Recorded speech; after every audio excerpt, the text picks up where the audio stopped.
নমস্কার বন্ধুরা, আপনাদের সকলকে স্বাগত জানাই আমার চ্যানেল নবান্নের সমাহারে। আজ আবারও আপনাদের জন্য নিয়ে হাজির হলাম একটা দারুণ রেসিপির ভিডিও। আজকে আমি আপনাদের সাথে শেয়ার করব সম্পূর্ণ নিরামিষ স্বাদের একটা নতুনত্ব রেসিপি।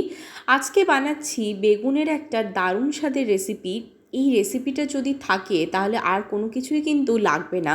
এটা দিয়েই কিন্তু গরম গরম এক থালা ভাত এক নিমেষের মধ্যে শেষ হয়ে যাবে। একেই তো নিরামিষ রেসিপি, যে কোনো নিরামিষ দিনে আপনারা বানিয়ে ফেলতে পারবেন। তার মধ্যে এত কম উপকরণ দিয়ে কিন্তু বানানো যায়, যেটা আপনারা বিশ্বাসই করবেন না ভিডিওটা শেষ পর্যন্ত না দেখলে। এই রেসিপিটা বানানোর জন্য এখানে দেখুন আমি নিয়ে নিয়েছি দুটো বেগুন, আর নিয়ে নিয়েছি কিন্তু একটা আলু। এবার এই বেগুনগুলোকে কিন্তু আমি কেটে নেব। প্রথমে এই বেগুনের এই মাথার অংশটা আমি কেটে বাদ দিয়ে দিচ্ছি, তারপর এইভাবে মাঝ বরাবর কিন্তু এটাকে আমি কেটে নিচ্ছি।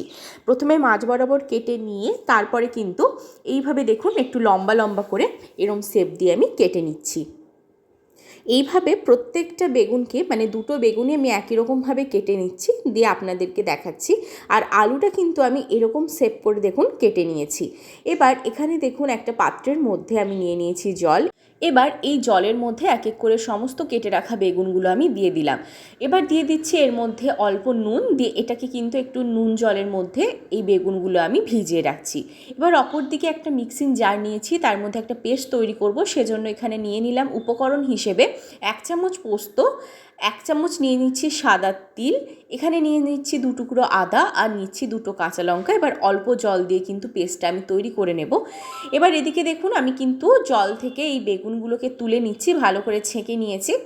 এবার অপর দিকে আমি গ্যাস চালিয়ে কড়াই বসিয়ে তার মধ্যে প্রথমেই দিয়ে দিলাম একদম অল্প পরিমাণ তেল, যেহেতু প্রথমে আমি এই বেগুন আর আলুগুলো ভাজবো, সেজন্য কিন্তু অল্প পরিমাণ তেল দিয়ে তার মধ্যে নুন আর হলুদ দিয়ে ভালো করে মেখে নিয়ে এর মধ্যে দিয়ে দিচ্ছি আগে থেকে কেটে রাখা এবং জলের মধ্যে ভালোভাবে নুন জলে ধুয়ে নেওয়া বেগুনগুলো দিয়ে কিন্তু ভালো করে নুন হলুদটা দেখুন, যেহেতু আগেই আমি তেলের সাথে মিশিয়ে নিয়েছিলাম, সেজন্য খুব সহজেই কিন্তু এটা হয়ে গেল। এবার দেখুন এটাকে কিন্তু আমি ভালোভাবে ভাজা হতে দিচ্ছি। এইভাবে একটু ভালো করে ভাজা হয়ে যাবে, তারপর আমি আপনাদেরকে একদম দেখাচ্ছি। ফিরে এলাম খানিকক্ষণ পর। এখানে খুব ভালোভাবে বেগুনগুলো দেখুন ভেজে নিয়েছি লাল লাল করে। এবার এই বেগুনগুলোকে তুলে নিচ্ছে একটা পাত্রের মধ্যে। তারপরে কিন্তু এই কড়াইয়ের মধ্যে যেটুকু তেল বেঁচে রয়েছে সেই তেলের মধ্যেই কিন্তু ভেজে নেব আলুগুলো। আর নতুন করে এখন তেল দিচ্ছি না, পরে মশলা কষানোর সময় কিন্তু আমি ভালোভাবে তেল দেব। এবার দেখুন আলুগুলোকেও একই রকমভাবে কিন্তু আমি ভেজে নিচ্ছি। আলু ভাজা হয়ে গেছে, এবার আলুগুলোকেও কিন্তু আমি তুলে নিচ্ছি। এখানে কিন্তু একসাথে ভাজলাম না, যেহেতু বেগুনটা রয়েছে, বেগুনটা তাড়াতাড়ি ভাজা হয়ে যায়, সেজন্য কিন্তু আমি আলু আর বেগুন একসাথে ভাজলাম না। এবার দেখুন সমস্ত আলুগুলো তুলে নেওয়ার পর এই কড়াইয়ের মধ্যে আমি আবারও দিয়ে দিচ্ছি পরিমাণ মতো সর্ষের তেল। এখানে আমি যদিও বেশি পরিমাণ তেল ব্যবহার করব না, একদমই অল্প তেলে কিন্তু এই রান্নাটা হয়ে যায়। এবার এদিকে দেখুন দিয়ে দিলাম এর মধ্যে আমি 1/2 চামচ গোটা জিরে, 1/2 চামচ কালো জিরে। এবার এর মধ্যে দিয়ে দিচ্ছি কাঁচা লঙ্কা। এবার কাঁচা লঙ্কা এই সমস্ত উপকরণ দিয়ে এর মধ্যে দিয়ে দিচ্ছি আগে থেকে কেটে রাখা টমেটো কুচিটা দিয়ে দেওয়ার পর খুব ভালো করে টমেটো কুচিটাকে আমি নাড়াচাড়া করে নিচ্ছি। নাড়াচাড়া করে নেওয়ার পর আমি অপেক্ষা করব টমেটোটা একটু নরম হয়ে যাওয়া পর্যন্ত, কারণ নরম হয়ে গেলে কিন্তু খুব ভালোভাবে তাড়াতাড়ি হয়ে যায়। দেখুন ফিরে এলাম কিছুক্ষণ পর, টমেটোটা আমি ভালো করে একটু নরম করে নিয়েছি। এবার যে পেস্টটা তৈরি করে রেখেছিলাম সেই পেস্টটা কিন্তু দিয়ে দিলাম এর মধ্যে। পেস্টটা এর মধ্যে দিয়ে দেওয়ার পর খুব ভালো করে এর সাথে আমি মিশিয়ে নিচ্ছি, দিয়ে ভালো করে নাড়াচাড়া একটু করে নিচ্ছি। যেহেতু একদমই কম তেলে রান্না করছি, সেজন্য কিন্তু এটা খুবই হেলদি একটা রেসিপি। আপনারাও কিন্তু এরকমই কম তেলে এই দারুণ স্বাদের একটা রেসিপি তৈরি করে নিন বাড়িতে। এবার দেখুন ভালো করে একদম নাড়াচাড়া করে নিচ্ছি। নাড়াচাড়া করে নিয়ে এর মধ্যে কিন্তু এক এক করে যে সমস্ত মশলা আমি মেশাবো সেই সমস্ত মশলাগুলো এবার এর মধ্যে আমি মিশিয়ে নেব। আর তার আগে অল্প একটু জল আমি দিয়ে দিচ্ছি, কারণ যেহেতু এটা একটু ভালো করে কষাবো যাতে নিচের দিকে লেগে গিয়ে পুড়ে না যায় এই মশলাটা, সেজন্য মিক্সিং জারটা ধুয়ে অল্প একটু জলের মধ্যে দিয়ে দিলাম। দিয়ে দেওয়ার পর এটাকে ভালো করে একটু প্রথমে ফুটিয়ে নিচ্ছি 1 মিনিট মতো, তারপর কিন্তু এখানে আমি দিচ্ছি মশলাগুলো। এবার দেখুন এর মধ্যে আমি এক এক করে দিয়ে দিচ্ছি। প্রথমেই দিয়ে দিলাম 1/2 চামচ হলুদ গুঁড়ো, এবার এর মধ্যে দিয়ে দিচ্ছি 1/2 চামচ জিরে গুঁড়ো, দিয়ে দেবো 1/2 চামচ ধনে গুঁড়ো। এবার এর মধ্যে দিয়ে দিচ্ছি অল্প পরিমাণে একদম কাশ্মীরি লাল লঙ্কার গুঁড়ো। এই কাশ্মীরি লাল লঙ্কার গুঁড়োটা শুধুমাত্র রান্নাতে যাতে সুন্দর একটা কালার আসে সেজন্য ব্যবহার করছি। আপনারা চাইলে কিন্তু সম্পূর্ণটা স্কিপ করতে পারেন, কারণ সকলেই কিন্তু রান্নার মধ্যে কাশ্মীরি লাল লঙ্কার গুঁড়োটা পছন্দ করেন না, তাই আপনারা চাইলে এটাকে নাও দিতে পারেন। এবার দেখুন মশলাটা প্রথমে খুব ভালো করে কষিয়ে নেব। যত ভালোভাবে মশলাটা কষাবেন তত ভালো কিন্তু রান্নার স্বাদ আসে। এবার এর মধ্যে দিয়ে দিচ্ছি স্বাদ মতো নুন। যেহেতু প্রথমেই কিন্তু আলু আর বেগুনটা ভাজার সময় আমি নুন দিয়েছিলাম, সেজন্য এই সময় যখন নুনটা ব্যবহার করবেন অবশ্যই কিন্তু সেই মতো স্বাদ অনুযায়ী ব্যবহার করবেন।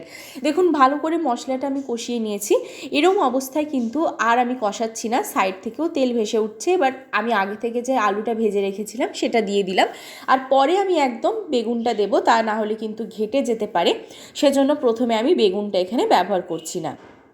দেখুন ভালো করে আমি আলুটা দিয়ে দেওয়ার পর এটাকে বেশ সুন্দর করে আলুর সাথে মশলাটা একবার কষিয়ে নিচ্ছি। বেশ খানিকক্ষণ এইভাবে কিন্তু নাড়াচাড়া করতে থাকবো। এবার দেখুন এটাকে মশলাটা ভালো করে কষিয়ে নিয়েছি। এবার এর মধ্যে দিয়ে দিচ্ছি পরিমাণ মতো জল। আমি আপনাদের দেখিয়ে দেবো যে আলুটা কিন্তু এখনও কতটা সেদ্ধ হতে বাকি আছে, এখনও অনেকটাই সেদ্ধ হবে। সেজন্য প্রথমেই আলুটা দিয়ে আমি এটাকে সেদ্ধ করে নিচ্ছি, কারণ বেগুনটা যেহেতু দিই, এই অবস্থায় যদি একই সাথে বেগুনটা দিয়ে দেওয়া হয় তাহলে কিন্তু বেগুনটা পুরোপুরিভাবে এর সাথে মিশে যাবে, একদমই ঘেঁটে যাবে। সেজন্য প্রথমে আলুটা দিয়ে ভালো করে একটু জল দিয়ে আমি কিন্তু ঢাকা দিয়ে বেশ খানিকক্ষণ এটাকে ফুটিয়ে নিয়েছি। আর আলুগুলো কিন্তু এখন পুরো সেদ্ধ হয়ে গেছে। যখন আলুগুলো দেখবেন পুরো সেদ্ধ হয়ে যাবে, ঠিক সেই অবস্থাতেই কিন্তু আগে থেকে ভেজে রাখা বেগুনগুলো এর মধ্যে দেবেন। আমি এখন ব্যবহার করছি বেগুনগুলো। যেহেতু বেগুন একদমই নরম, সেজন্য কিন্তু বেশি এটাকে নাড়াচাড়া করব না, আলতো হাতে একটু নেড়ে চেড়ে নিয়ে আবারও ঢাকা দিয়ে দিচ্ছি। ঢাকা দিয়ে এখন এটাকে বেশিক্ষণ আর ফোটাবো না, একদমই অল্প সময় নিয়ে, মানে এটাকে টোটাল 3 মিনিট থেকে 4 মিনিটের জন্য আমি ফোটাচ্ছি, দিয়ে কিন্তু আমি বন্ধ করে দেবো। আর আমি এটাকে সম্পূর্ণ কিন্তু লো টু মিডিয়াম ফ্লেমে ফুটিয়েছিলাম। দেখুন খুব ভালোভাবে এটাকে করে নিয়েছি, এটা একদম রেডি হয়ে গেছে। এটাকে আর বেশি নাড়াচাড়া করব না। এবার এর ওপর থেকে আমি ছড়িয়ে দিচ্ছি একটু গরম মশলার গুঁড়ো। আপনারা চাইলে এখানে কিন্তু চিনিটা ব্যবহার করতে পারেন, তবে আমি এখানে চিনিটা ব্যবহার করিনি। এই রেসিপিটা আপনাদের কেমন লাগলো আমাকে অবশ্যই কমেন্ট বক্সে জানাতে ভুলবেন না। যদি ভালো লাগে লাইক, শেয়ার, কমেন্ট, সাবস্ক্রাইব করতে ভুলবেন না। আর অবশ্যই একবার বাড়িতে ট্রাই করবেন, গরম গরম ভাত, রুটির সাথে, পরোটার সাথে খেতে কিন্তু খুব ভাল লাগে। এটা কেমন লাগলো আমাকে জানাতে ভুলবেন না। আর ফেসবুক পেজ থেকে যদি দেখে থাকেন তাহলে পেজটা অবশ্যই ফলো করে দেবেন। আর আমার ইউটিউব পরিবারের নতুন সদস্য হয়ে থাকলে চ্যানেলটা সাবস্ক্রাইব করে দেবেন। আবার খুব তাড়াতাড়ি দেখা হচ্ছে একটা নতুন রেসিপির সাথে।